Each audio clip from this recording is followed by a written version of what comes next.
because once the words are out, we cannot get them back. So we should know how to control our words and have faith in it. भगवान ने हर जीव जंतु को, हर प्राणी को, हर इंसान को बनाया और भगवान ने जिसको भी बनाया है वो उनसे बहुत प्रेम करते हैं, उनसे बहुत प्यार करते हैं। लेकिन क्या हम बदले में भगवान से उतना ही प्यार करते हैं? क्या हम अपने गुरु से उतना ही प्यार करते हैं? हमें इस बारे में भी सोचना चाहिए कि जो हमारे गुरुदेव हैं हमें कितना कुछ सिखाते हैं। हम इस जीवन में उलझे हुए हैं, लेकिन गुरु के साथ रहकर हम सुलझ जाते हैं। हमारी जो परेशानियां हैं, हमारी जो मुसीबतें हैं, वो सुलझ जाती है। इतना ज्ञान गुरु हमको देते हैं, अच्छे बुरे में फर्क का पता लगाना, सत्य और झूठ का पता लगना, हर वेद पुराणों का पता लगना, ये सब गुरुदेव ही तो सिखाते हैं।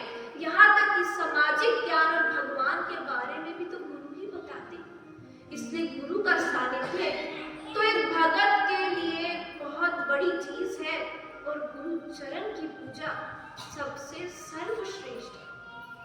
एक बार एक जंगल में एक शिकारी शिकार करने जाता है। एक बहुत ही बड़ा जाल बिछा लेता है। सुबह से शाम हो जाती है, लेकिन कोई जीव जंतु, कोई पशु पक्षी, कोई भी उस जाल में फंसता ही नहीं। शिकारी सोचने लगता है कि क्या करें, लेकिन शाम होती है तो एक सफेद रंग का एक सुंदर सा पक्षी, चिड़िया, उस जाल में फंस जाती है। तो शिकारी ने सोचा कि देखने में तो अच्छी है, क्योंकि वो शिकार करके ही अपना और अपने परिवार का भरण पोषण करता था, कि देखने में तो अच्छी है तो खाने में भी अच्छी ही हो। तो उस चिड़िया को अपने साथ ले जाता है। चिड़िया पूछती है कि तुम मुझे कहाँ ले जा रहे हो, क्या कर रहे हो? तो शिकारी ने कहा कि मैं तुम्हें अपने घर लेकर जा रहा हूँ और मेरा परिवार भी भूखा है, मैं भी भूखा हूँ, तो तुम्हारे लिए तो चिंता की ही बात है। तो तुम्हारे लिए चिंता की ही बात है, तो यही बात है कि हम तो तुम्हें पका के खाएंगे और कोई रास्ता भी नहीं। तो चिड़िया ने सोचा कि अब क्या करा जाए। अब कोई भी मुसीबत में होता है तो हम सोचते हैं ना कि कहीं ना कहीं हम हाथ पैर मारे कि कैसे ना कैसे हम उस मुश्किल से, उस मुसीबत से बाहर निकल जाए। यही हर किसी की थिंकिंग और विचार होता है। तो चिड़िया ने भी सोचा कि ऐसा क्या करूं कि मैं बच जाऊं, नहीं तो मेरी तो मृत्यु निश्चित है। तो चिड़िया शिकारी से कहती है कि मैं तुम्हें दो सलाह देना चाहती हूँ कि मेरे मरने से पहले तुम मेरी इच्छा ही समझ लो, मेरी तो सलाह ही सुन लो, क्योंकि संसार तो मैंने भी देखा है, तो मेरी तो सलाह ले लो। तो शिकारी ने कहा कि ठीक है, बताओ तुम क्या सलाह देना चाहते हो। चिड़िया ने कहा कि सबसे पहली सलाह तो ये है कि कभी भी किसी की बात पर विश्वास मत करना और अनजान की बात पर तो बिल्कुल भी मत करना। और दूसरी सलाह ये है कि बुरे वक्त में अगर हमारे हाथ से कुछ भी छूट जाता है या हम किसी चीज को हासिल नहीं कर पाते तो उसका पछतावा भी नहीं करना चाहिए। चिड़िया ऐसी सलाह देती है, शिकारी सुनता है और फिर चिड़िया को लेकर फिर आगे बढ़ने लगता है। फिर चिड़िया ने सोचा कि अब क्या करूं।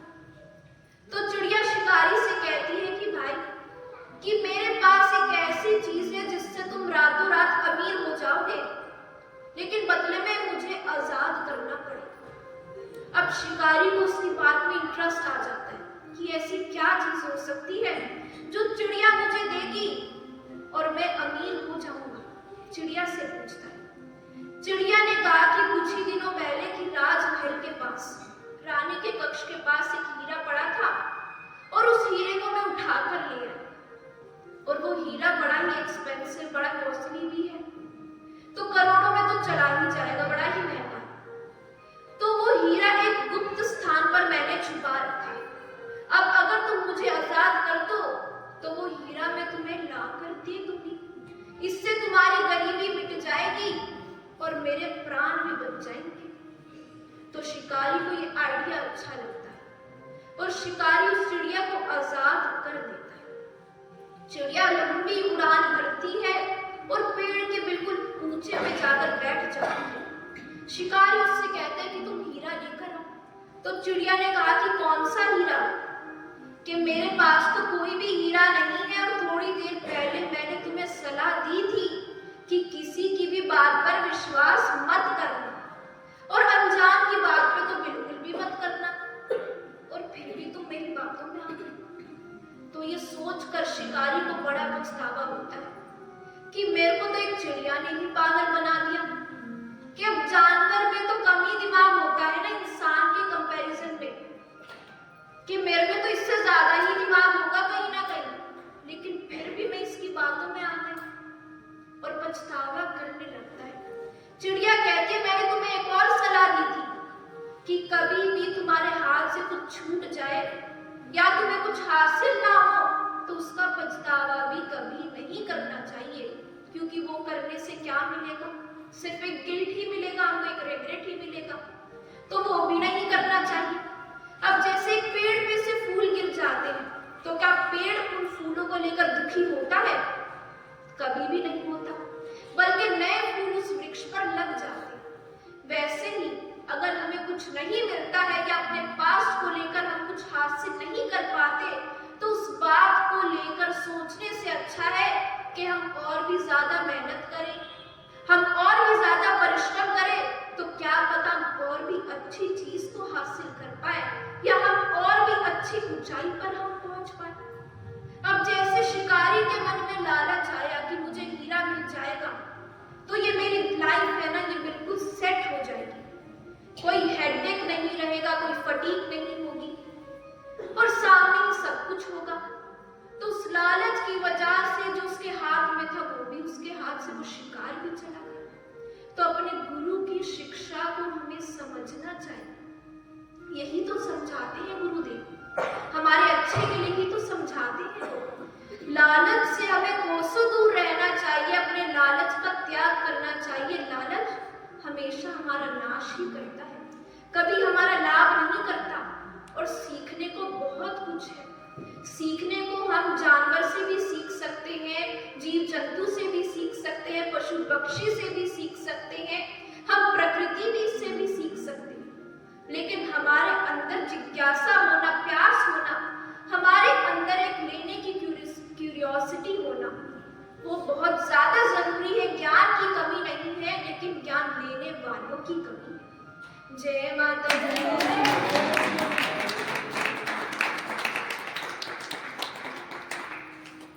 हम देखते हैं कि आजकल चाहे कोई भी हो, बच्चा हो या बड़ा हो, लेकिन हम अपने टाइम को बहुत ज्यादा ही हम बहुत रेकलेसली यूज करते हैं, बहुत ही मिसयूज करते हैं, मिसस्पेंड करते हैं अपने प्रीशियस टाइम को, और ना ही हम अपनी पर्सनैलिटी को एनहेंस करने की कोशिश करते हैं।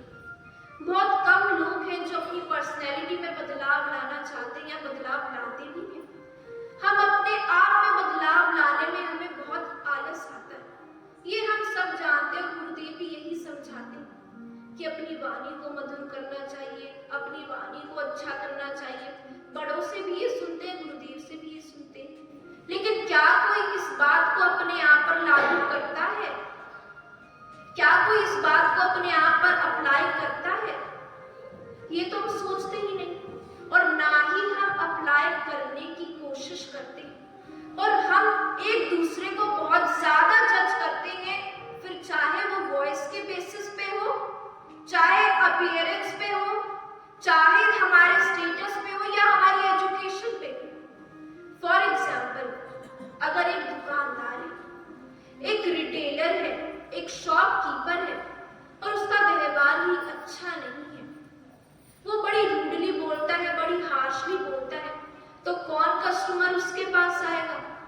कोई भी आना पसंद नहीं करेगा। कोई भी उसके प्रोडक्ट चाहे कितना ही अच्छा क्यों ना उसके पास, लेकिन कोई उसके प्रोडक्ट से भी प्रभावित नहीं होगा। तो ये सब हमारे बोलने के व्यवहार पे निर्भर करता है। एजुकेशन से भी ज्यादा हमारा व्यवहार अच्छा होना चाहिए, पोस्ट चाहे कोई भी क्यों ना हो, लेकिन लहजा बहुत ज्यादा जरूरी है। इंसान जन्म के 2 वर्ष बाद बोलना सीख जाता है, हम 1 साल के होते, 2 साल के होते, हम बोलना सीख जाते हैं। लेकिन बोलना क्या है, ये सीखने में पूरा जन्म लग जाता है। तो पूरा जन्म क्यों लगाना है, जब हम अपने गुरु से बड़ी आसानी से हर चीज सीख सकते हैं, बड़े कम टाइम में सीख सकते हैं। तो अपने गुरु के सानिध्य में जाना, उनसे हर चीज सीखना, इधर उधर भटकने की क्या जरूरत है, अपना जीवन लगाने की क्या जरूरत है, जब हमारे पास एक अच्छा मार्ग है, जब हमारे पास एक विश्वास करने वाले गुरु हैं।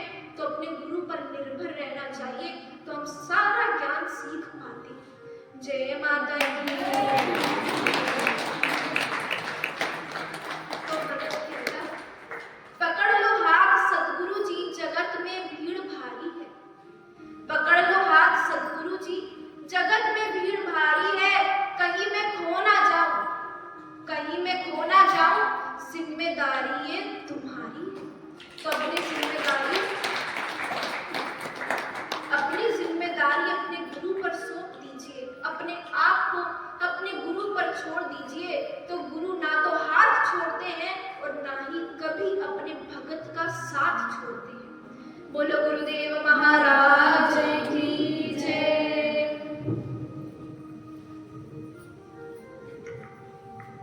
बोल सच्चे दरबार में आए दीवाने।